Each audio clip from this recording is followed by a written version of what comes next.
Right. Next, now we'll be talking about the launch of the presidential campaign. The APC has launched this campaign, and the president has come out to say, well, my slogan, next level, depicts everything we want to do for Nigeria, taking Nigeria to another level, consolidating on what the government has done for the past 3.5 years. So this is what we'll be talking about next. Absolutely. And we have joining us to discuss the next level campaign of the presidential candidate of the All Progressives Congress, Niyi Fatogun. His convener, Masses Movement for Buhari, and member President Buhari Campaign Communications Team. He joins us from our Abuja studio. Good morning, and thanks for joining us. Morning, Niyi.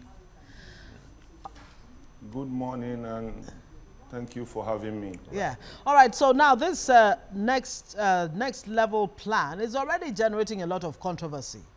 Let's take it from the issue of plagiarism. I'm sure you're aware of that. That's already causing some kind of uproar out there on social media. How come?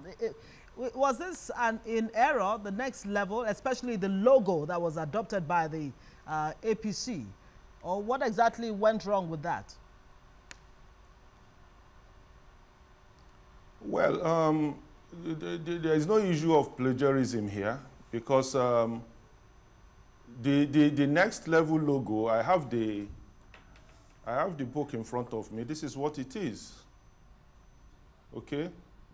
I don't know where, I'm not aware of where they got the other logo that they say it's plagiarism there. This is the one the president launched with, and you can see that it's different from what they are talking about.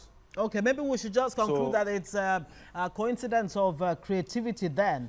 All right, so what exactly is the next level for the APC administration? Yes. As you're aware, in launching it, the president, when they came in, there was a lot of rot there. There were rots to be cleared, and the president mentioned in his speech that they had to, the foundation was built, or is right now built, although, you know, when you are building a house, foundations are usually not a glamorous thing. So people will not see it.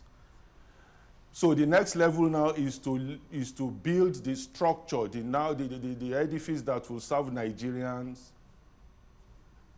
going forward. And in the next level, we have a lot of things in it that Nigerians should look forward to, and that will make Nigeria prosper. Jobs we are going to create. We are already creating them, but we are going to create much more.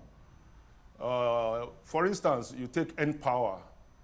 We are going to move from what we have now to 1 million more graduates captured in the scheme. 10 million of them will be skilled up. That is for the graduates who are coming out. Then in agriculture, right now we have about 500,000 farmers or thereabout benefiting from the Anchor Borer scheme.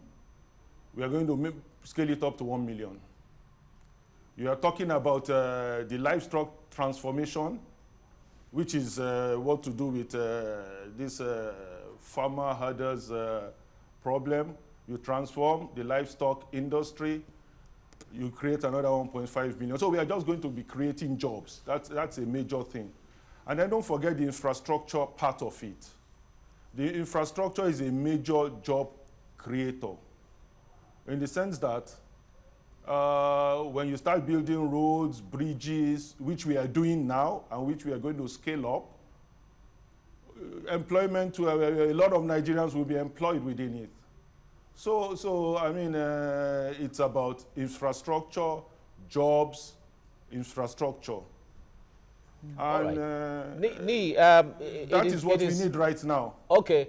All right, Niyi, it is good to put it in perspective where, okay, from 500,000 is going to move to 1 million, from 200,000 is going to move to 3 million, figures like that really.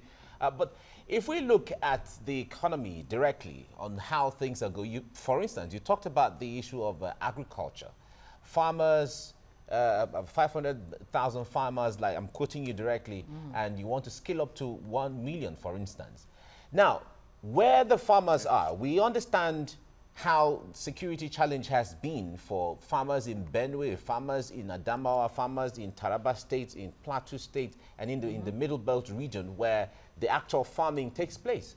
So if the farmers are benefiting from all of that, here in Lagos, that is basically like the market where all of these things come into, the prices of products or prices of food are still as high and sometimes even scarce. Ngozi here has been talking about the prices of tomatoes over the past how many months. So where are the farmers really that have been benefiting from these things? And how come Nigerians are not aware, not feeling the impact of what has been going out for them all the while?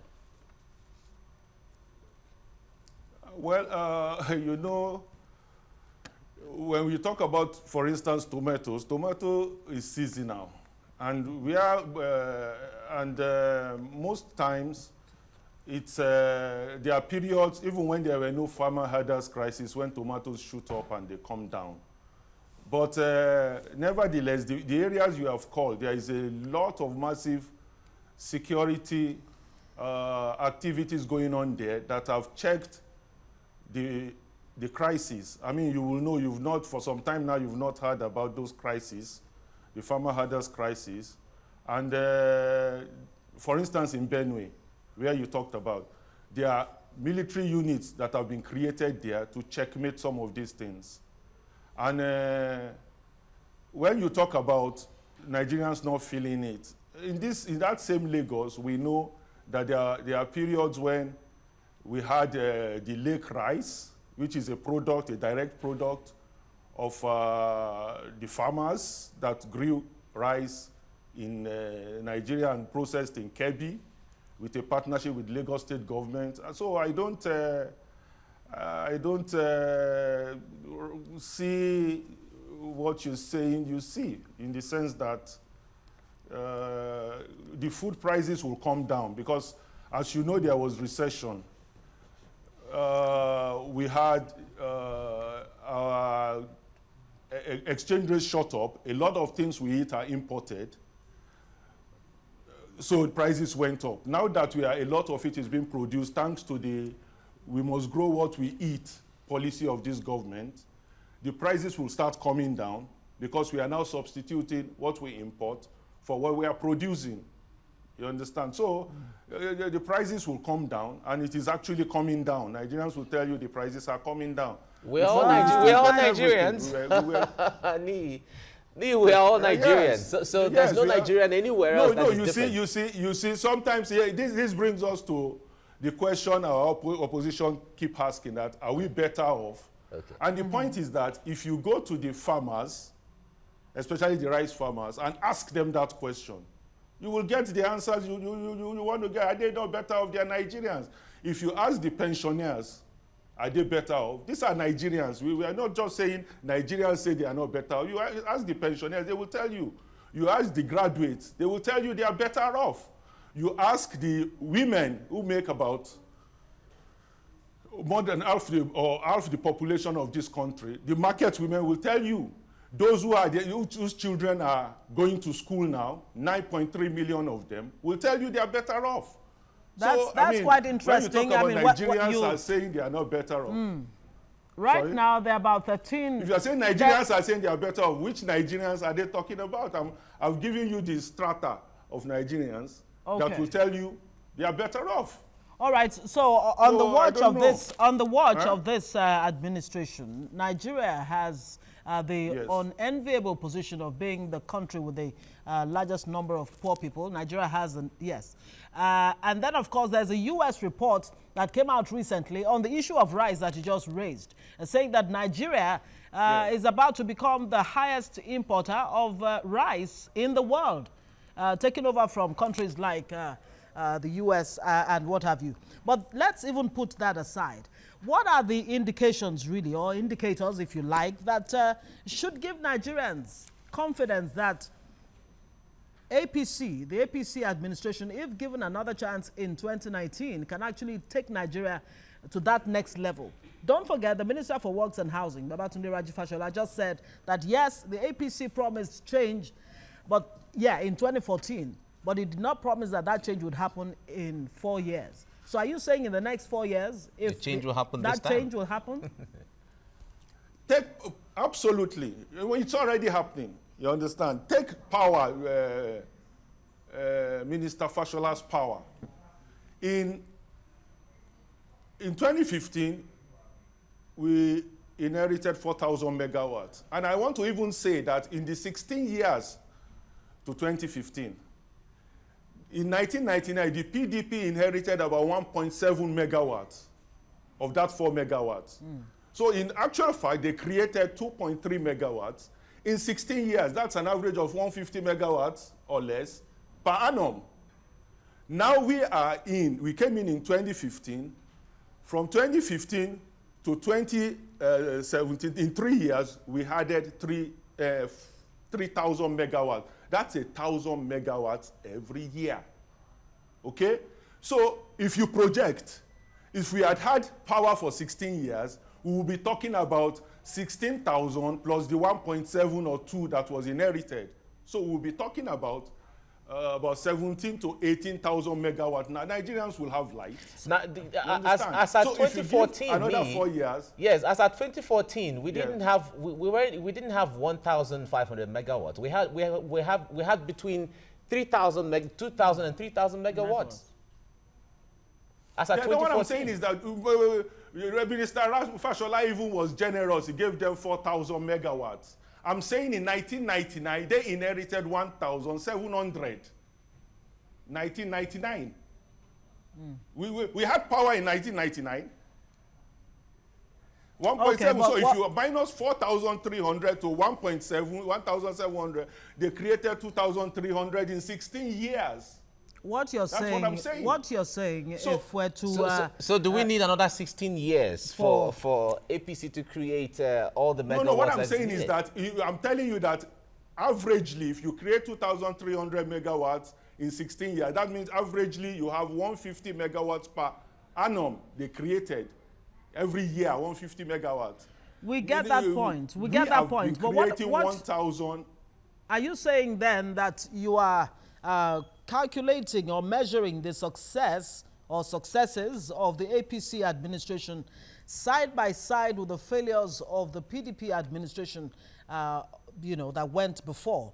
Or should there be a different standard? Or should there be a different standard, comparing where Nigeria is right now in the 4 years of APC and where Nigeria really should be based on the promises that it made, or policies, if you like, on the issue of security, education, and of course, the economy. Even corruption.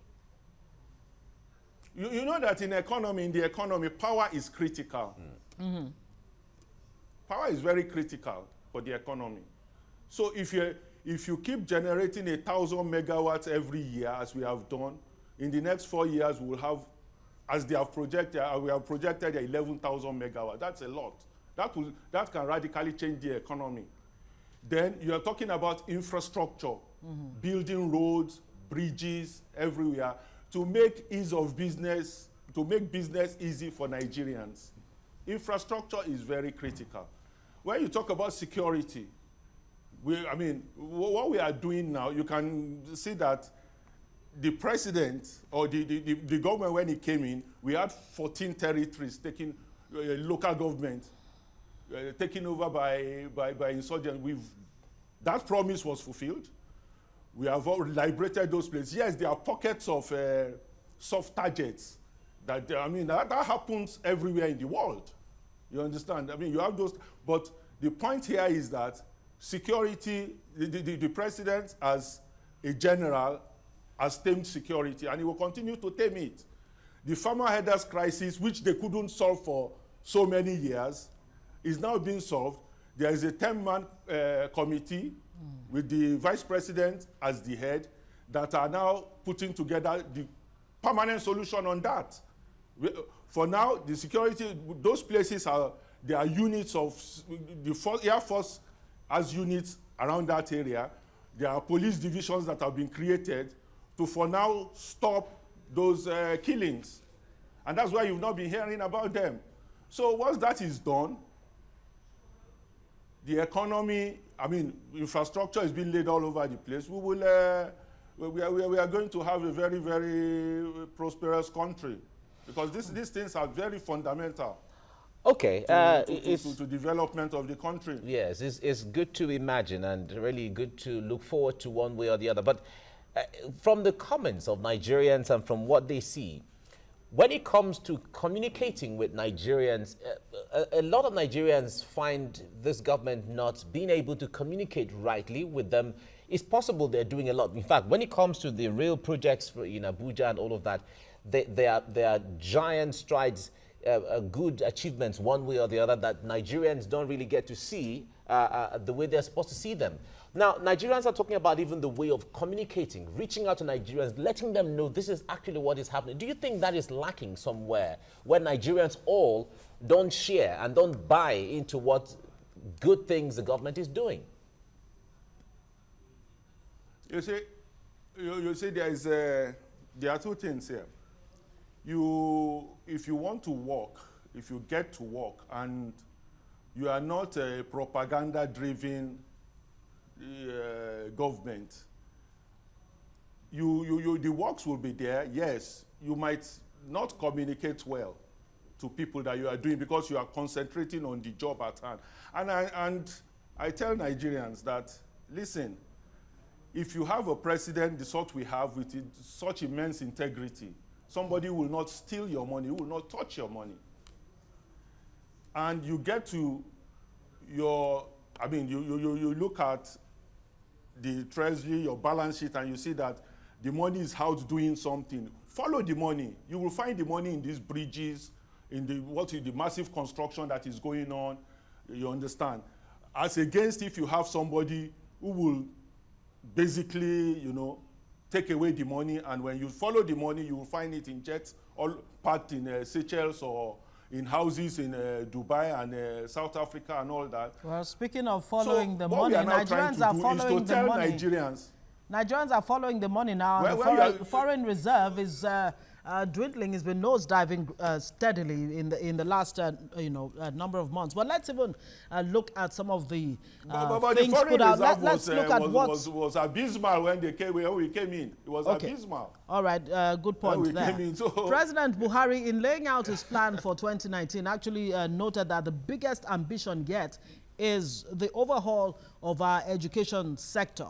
Of course, right now, ASU is on strike, and part of the reasons why they've been on strike is the neglect of tertiary education and education in general. Now, it's taken this administration almost 4 years, and that revolution that you expected in education really has not happened. So what are the guarantees that going forward, a revolution would actually happen in education? Because the president has promised whatever it takes to prepare teachers, the curricula, classrooms will be done. To remodel 10,000 schools and all of that. All of these, very, very ambitious, programs and all of that. But Nigerians need to know, they need to have that confidence that truly, that if we give this administration another 4 years, that it really has what it takes in terms of capacity, and the will to deliver. No, the last 4 years should have shown Nigeria that the capacity and the will is there to deliver, because when you have ASU on strike, you have labor, still having issues of the minimum wage and all of that. No. Well, you understand what is going on with the minimum wage. I mean, the federal government is ready this president is ready to pay. The president has been, even the ones they did not pay in several years, the pensioners and whatnot, he's paid them. But the minimum wage is a very complex issue. I mean, it involves the state government, it involves the private sector, and so many different interest groups. So they must all agree. Otherwise, if the president goes alone, the whole place will be as it was before, where states could not pay salaries, you understand? So he has to listen to everybody, and he's a listening president. he has to, I mean, before taking the decision. And you can see it. The trust as the labor union has in him. That's why they shelved the strike. When he said he's looking into it, they shelved it, the strike. They shelved it. So, in other words, I think all these things will be resolved because the president is somebody who values labor. You can see what he's doing with the pensioners. So I don't think there is any problem with this in that issue. Yes, we talked about education. In the next level, there is a lot going to happen in education, like the 10,000 schools you said you're going to remove. Like what? Will the budgetary allocation of 5% every year, will it increase?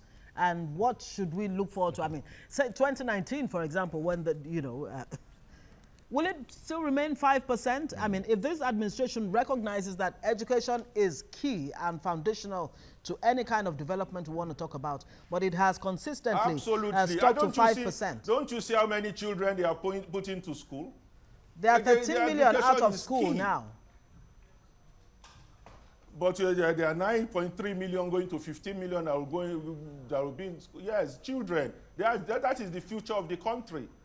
So, you start pulling them from there, then you reform up, you pull them in there, because if you have beautiful edifices as university and you don't have enough people going into it, in other words, 9 million are already, through the feeding program, are in school. 9 million children. That's how you pull people out of poverty. Okay. Understand? So this is what India did for 20 years and China that we were not doing. That's why they overtook us. Okay. They were the poverty capital of the world. They overtook us because they were pulling people out for the last two decades. We were not pulling, we were pushing people into poverty. 2012, we had 100 million poor people. And it was just a few months ago that Nigeria had to overtake India in the number of people who are poor. Well, we have to leave you here now. India overtook us. Yes. India overtook us, please. Not we over. They had been pulling for 20 decades and they overtook us in the sense that they left us behind, rather. but the records show that Nigeria now is the capital, or poverty capital of the world. But let's leave it here now. That we were not the last before. Okay. Okay. Niyi Fatogun, the convener of Masses Movement for Buhari, thank you so much for joining us on the program this morning. Thank you.